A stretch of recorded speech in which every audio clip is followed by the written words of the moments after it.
Tatsuniyar tamu ta yau tatsuniya ce akan wata yarinya yalwa da tsohuwa da sarki. An yi wata yarinya mai suna Yalwa, tana da ƙawaye da yawa. Wata rana sai sarkin garinsu ya umarci 'yan matan garin su je su rafi su kamo kifi, bisa sharaɗin cewa duk wanda ta kamo kifi ta yi masa miya mai daɗi ita zai aura. Daman sauran 'yan matan nan sun tsani Yalwa, saboda haka bayan sun kamo kifi sai suka haɗa kai suka jefa ta a cikin kogin ta nutse. Da farko har ruwan zai tafi da ita, to amma ta yi sa'a wata tsohuwa ta zo ta tsamo ta. Wannan tsohuwa kuwa tana da baiwa. Yalwa kuma ta kwashe labarin duk abin da ya faru ta gaya mata.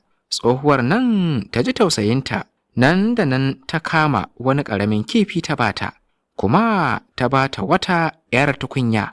Ta ce mata idan ta je gida ta sa wannan kifi a cikin tukunyar ta rufe, ta kiwata shi.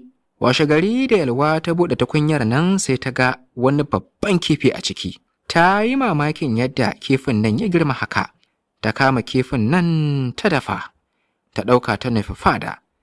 Kafin ta je an soma biki, har an rufe ƙofa, sai ta roƙi dogarai suka buɗe mata. Ta shiga. Kafin zuwanta, sarki ya riga ya ɗanɗana dukkan miyan da 'yan matan nan suka kai, amma babu wacce ya gamsu da ita. Saboda haka Yalwa ta kai tata. Sarki bai so ya ɗanɗana ba, sai da tsohuwar nan ta matsa kusa da shi ta raɗa masa cewa ya kamata ya ɗanɗana. Sarki ya taɓa ya ji miyar nan ta Yalwa da zaƙi zaƙwai, abin ban mamaki. Ba da ɓata lokaci ba, washe gari sarki ya bayyana mata buƙatarsa ta aure. Ya ce in ta yarda ta je ta shaida wa iyayenta a ɗaura musu aure nan da kwana 2. Yalwa ta tafi tana kuka saboda baƙin cikin maraici, domin tuni mahaifanta sun mutu. Ta fara zancen zuci tana cewa, kaico, yaya zan yi da raina? Yanzu gani bani da iyaye. Can sai ta kama waƙa tana cewa, ke tsohuwan nan mai ceto, ke tsohuwan nan mai baiwa, sarki ya ce zai aure ni. Ke tsohuwan nan mai ceto, sarki ya ce yana so na, amma gashi bani da iyaye. Yaya zan yi? Can sai ga tsohuwar nan ta bayyana. Ta ce mata, ki daina kuka, kar ki damu, komai zai yi kyau. Ta umarce ta da ta je ta samo ƙwari guda 2 ta kawo mata. Da ta kawo sai tsohuwar nan ta mai da su mutane, mace da namiji, wato sun zama iyayen Yalwa kenan. Daga nan sai suka tasamma fada, aka ɗaura aure. Nan fa sai ƙawayen nan na Yalwa suka ji kunya, suka nemi gafararta. Yalwa kuma ta yafe masu saboda halinta na haƙuri. Ita da ƙawayen nan suka zauna lafiya, har kowaccensu ta yi nata auren. Sai dai akwai ɗaya daga cikin ƙawayen nan mai mugun hali, ba ta daina jin haushin rasa auren sarki ba, saboda ƙyashi da hassada.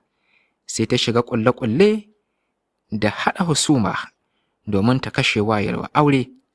Ba abin da take so a duniya kamar ta ga auren Yalwa da sarki ya mutu.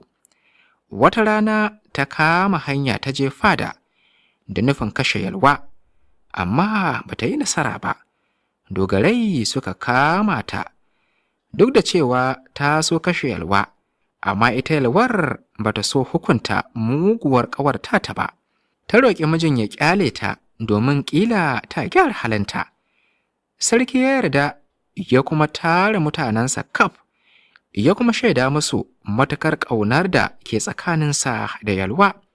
Ya tabbatar musu har ita kanta cewa a koda yaushe yaransa zai yi duk abin da ya dace don ya kyautata zama da soyayyar da ke tsakaninsu. Ƙurungus kan kusu. To jama'a, ku yi mana subscribe, ku yi mana share, ku yi mana like. Ka tura abokanka ta WhatsApp, ki tura ƙawayenki ta WhatsApp. ka danna ƙararrawa don ta sanar da kai idan mun ɗora sabon labari.